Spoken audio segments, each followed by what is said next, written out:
इनको राम ही खाएंगे आखिरी में। भारतीय जनता पार्टी है वो धर्म को बना दिया है बिजनेस। मंदिर निर्माण का कार्य धार्मिक कार्य है कि भारतीय जनता पार्टी का राजनीतिक एजेंडा है? देखिए, चुनाव वो जीते नहीं हैं, उन सरकारी मशीनों का इस्तेमाल किया।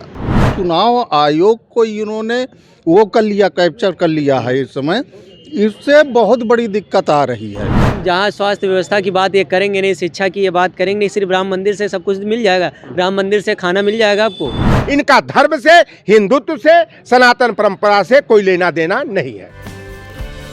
नमस्कार दोस्तों, राम मंदिर के प्राण प्रतिष्ठा में सिर्फ 9 दिन बचे हैं, जिसमें हम लोगों से चर्चा कर रहे हैं, जिसका विरोध चारों शंकराचार्यों ने कर दिया है। जिस तरह से शंकराचार्य कहकर विरोध कर रहे हैं कि राम मंदिर का अभी शिखर नहीं बना है और शिखर के बगैर प्राण प्रतिष्ठा करना पुराणों के खिलाफ है, शास्त्रों के खिलाफ है, ये हिंदू धर्म के खिलाफ है। तो आपको क्या कहना है इस पर? देखिए, सबसे पहले काम कि शंकराचार्य जो विरोध कर रहे हैं वो किस लिए कर रहे हैं तो शंकराचार्य बता सकते हैं। बता तो दिया उन्होंने कि शिखर बना नहीं है अभी।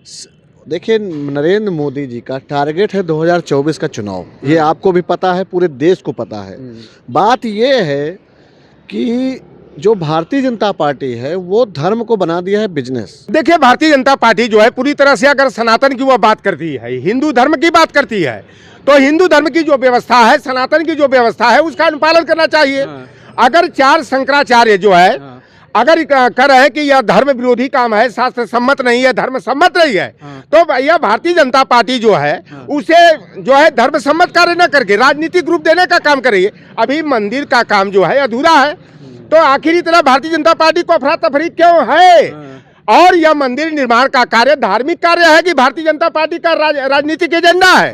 तो भारतीय जनता पार्टी 2024 के चुनाव में हिंदुत्व की का नशा चढ़ाने के लिए या जो अफरा तफरी में यह कार्यक्रम कर रही है, यह पूरी तरह से जो है कि धर्म विरोधी है, सनातन व्यवस्था के विरोधी है। और इसी नाते तमाम धर्माचार्य हैं, शंकराचार्य हैं, जगत गुरु हैं, या इस बात का भी विरोध कर रहे हैं कि नरेंद्र मोदी को जो है राम मंदिर और प्राण प्रतिष्ठा कार्यक्रम का धार्मिक अनुष्ठान करने का अधिकार नहीं है, धर्म विरोधी है। क्योंकि देखिए, सनातन परंपरा में यह व्यवस्था है कि सपत्नी की धार्मिक अनुष्ठान कराया जा सकता है। वो ठीक है, लेकिन जिस तरह से चारों शंकराचार्य जो है ये कहकर विरोध कर रहे हैं कि इसके मंदिर का भी शिखर बना नहीं है और प्राण प्रतिष्ठा पहले हो रही है, तो ये एक पाप का भागीदार हम लोग नहीं बनना चाहते हैं। देखिए, ये जब अपूर्ण है, मंदिर का कार्य पूरा नहीं हुआ है, तो इतना जल्दी क्यों है? अगर राम का जैसा कि हमारे हिंदू धर्म परंपरा में यह कहा जाता है कि चैत्र शुक्ल नवमी को राम का जन्म हुआ था, तो भाई मार्च के अंतिम में या अप्रैल के जो है प्रथम सप्ताह में रामनवमी का दिन आएगा, उस दिन हो जाता। लेकिन यह केवल चुनावी लाभ के लिए जो है ना, ये नेपोलियन बोनापार्ट की नीति को अपनाते हुए और पूरी तरह से नेपोलियन बोनापार्ट के चाल और चरित्र से वो प्रोत होकर भारतीय जनता पार्टी और आरएसएस के लोग इसे राजनीतिक रंग देने का काम कर रहे हैं। इनका धर्म से, हिंदुत्व से, सनातन परंपरा से कोई लेना देना नहीं है। वो कह रही है कि वो सीधे सीधे आप लोगों को बेवकूफ़ बना रही। वो चाह रही है कि हम देश को जिस तरह चाहेंगे वैसे मोड़ देंगे, और देश मुड़ भी जाता है। उसने पहले एक बार देखा नहीं था, ताली कहा बजाओ, बजाया, सबने बजाया। उसने कहा थाली बजाओ, थाली बजाया। दीप जलाने को बोला है, दीप भी जलाओगे। देखिए, भारतीय जनता पार्टी से जब तुम रोजगार के बारे में पूछोगे, शिक्षा के बारे में पूछोगे, स्वास्थ्य विभाग के बारे में पूछोगे, तो उसके पास जवाब नहीं होगा। मगर नरेंद्र मोदी जी को शंकराचार्य जो विरोध कर रहे हैं, कह रहे हैं क्या हम वहाँ ताली बजाने जाएंगे? भाई, वहाँ पे काम है वेदों का, पुराणों का, तो वो शंकराचार्य लोग करेंगे ना, मोदी जी तो करेंगे नहीं। मगर सारी फोकस जो होगी नरेंद्र मोदी जी के ऊपर होगी। जब प्राण प्रतिष्ठा वो नरेंद्र मोदी कर रहे हैं राम मंदिर का, और शिखर बनकर तैयार नहीं हुआ, शंकराचार्य कह रहे हैं कि हमारा क्या काम है फिर वहाँ पे, हमको गाइड बनकर घूमेंगे वहाँ पे।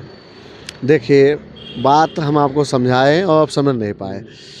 उन्होंने समझ गए हैं हम, सीधी सी बात है कि आपका कहने का मतलब है कि भारतीय जनता पार्टी धर्म की राजनीति कर रही है, रोजगार बेरोजगारी की बात नहीं कर रही है। हाँ, आप बताइए क्या इतना? लेकिन जनता तो उन पर विश्वास कर रही है ना लगातार। वो 3 चुनाव जीत चुके हैं, 2014 का, 2017, 22 और 2019 4 चुनाव जीत चुके हैं। देखिए, चुनाव वो जीते नहीं हैं, उन सरकारी मशीनों का इस्तेमाल किया।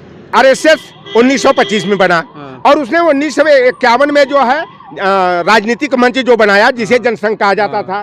तो 1952 का पहला जो लोकसभा का आम चुनाव हुआ, उसके घोषणा पत्र में क्या राम मंदिर का निर्माण था? क्या 1980 में जब भारतीय जनता पार्टी बना तो क्या उसके चुनावी एजेंडे में, चुनाव घोषणा पत्र में क्या राम मंदिर का मुद्दा था? क्या 85 का चुनाव हो चाहे 89 में जब वह चुनाव लड़े थे राष्ट्रीय मोर्चा वाम मोर्चा के साथ मिल करके, तो क्या 1989 के चुनाव घोषणा पत्र में राम मंदिर का मुद्दा था?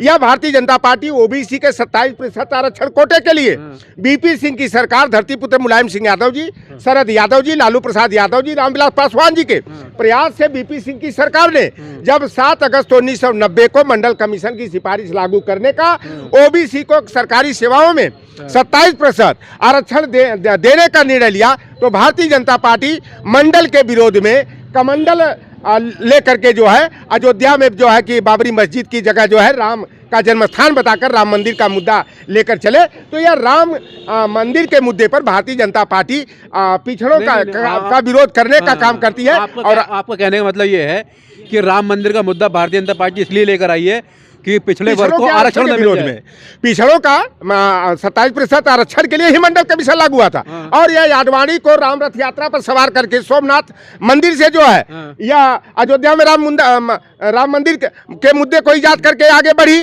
और लालू प्रसाद यादव समस्तीपुर में आडवाणी के रथ के पहिया को उखाड़ कर फेंकवा डाले थे और आडवाणी को गिरफ्तार करके रांची जेल में डलवाए थे। तो यह राम मंदिर का मुद्दा जो है यह पिछड़े वर्ग के आरक्षण के विरोध में है, मंडल के विरोध में है। और जो मंडल के विरोध में भारतीय जनता पार्टी का एजेंडा है, तो ये बात सही है कि समाजवादी पार्टी और कांग्रेस और बसपा के बीच में गठबंधन की बातचीत चल रही है। देखिए, समय काल परिस्थितियों के अनुसार सब ठीक हो जाएगा। अगर मायावती जी को लोकतंत्र और संविधान बचाने की चिंता होगी, बहुजन की वास्तव में वो हितैषी होंगी, तो उनको सारे गिले शिकवे दूर करके नरमी बरतते हुए इंडिया गठबंधन के साझेदार बनना चाहिए और अखिलेश यादव के निर्णय के आधार पर ही उन्हें सीट शेयरिंग करना चाहिए। इस तरह से पिछली बार गठबंधन के अंदर कांग्रेस पार्टी शामिल नहीं थी, लेकिन इस बार कांग्रेस पार्टी और समाजवादी पार्टी और आरएलडी का तो गठबंधन एक इंडिया अलायंस के तहत निश्चिंत ही है। लेकिन अभी कांग्रेस की जो है एक मतलब वो है कोशिश है कि बहुजन समाज पार्टी को भी इसमें शामिल कर लिया जाए। तो कांग्रेस मतलब लेकिन सूत्रों से पता चलता है कि बहन जी जो है सीटें 2019 के वाली मांगती हैं, तो पिछली बार कांग्रेस भी शामिल नहीं थी। तो ये सीटें आखिरकार करेगा कौन काम अपने कोटे से? कांग्रेस की यह सीटें जो है कांग्रेस पार्टी का भी नियमता जो है कि 5 से अधिक सीट का हक नहीं बनता है उत्तर प्रदेश में।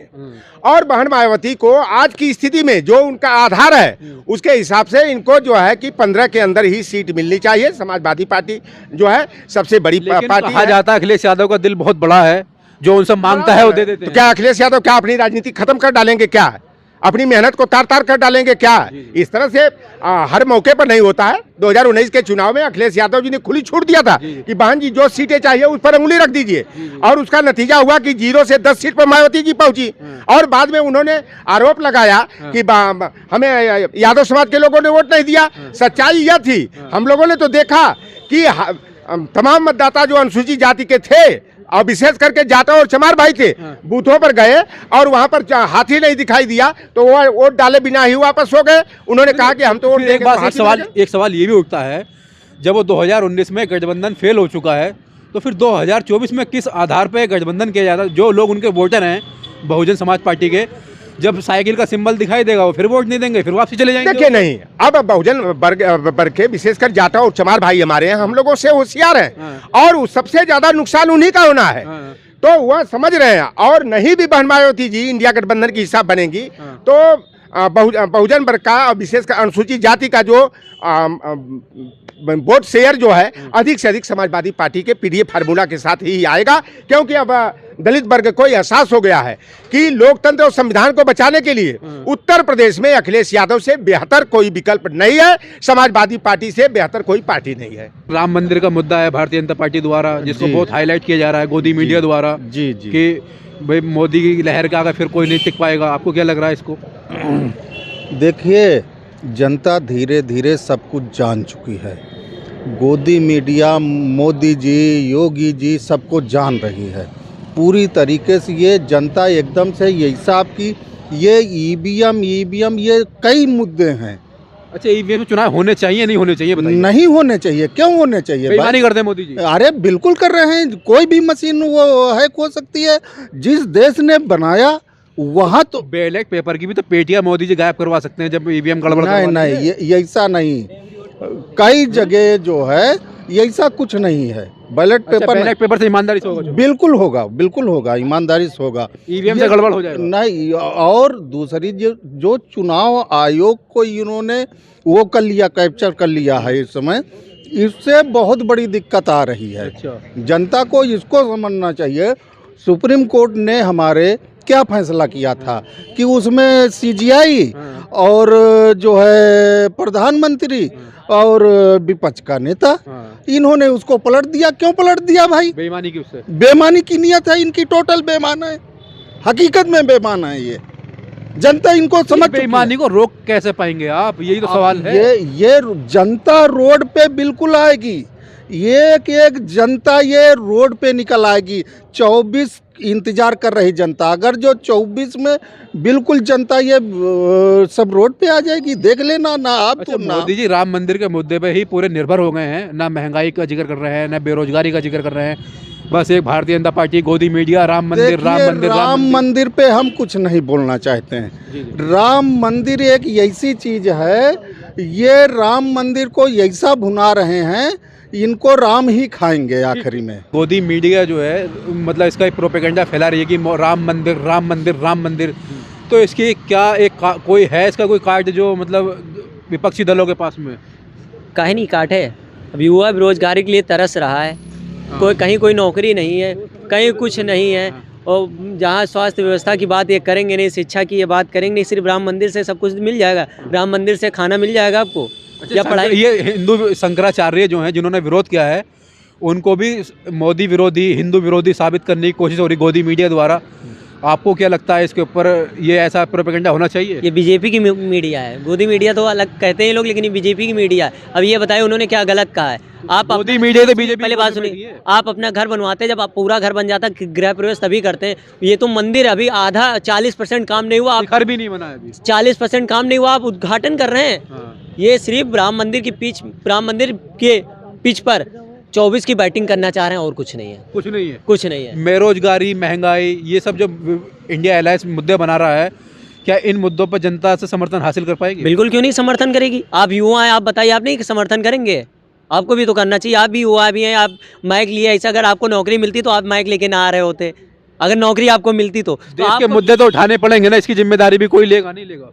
तो फिर आप बीजेपी के मुद्दे उठा रहे हैं ना, तो मंदिर लेके क्यों आ रहे हैं? आप भी कहिए आप बेरोजगारी, नौकरी नहीं मिल रही है, आप कहिए ना कि मुझे नौकरी नहीं मिल रही इसलिए मैं माइक लिया हूँ। तो फिर आप राम मंदिर लिए काहे घूम रहे हैं? मैं इसीलिए तो पूछा आपसे, राम मंदिर के मुद्दे में जो भारतीय जनता पार्टी बहुत जोर शोर से इस मुद्दे को उठा रही है। वो 24 की बता दी हमने, वो 24 के चुनाव की सिर्फ राम मंदिर पर बैटिंग करना चाह रही है, और कुछ नहीं है। ठीक है, तो दोस्तों हमारे साथ में हमने लखनऊ में जनता से पूछा कि राम मंदिर पर और उसको क्या उनकी राय है।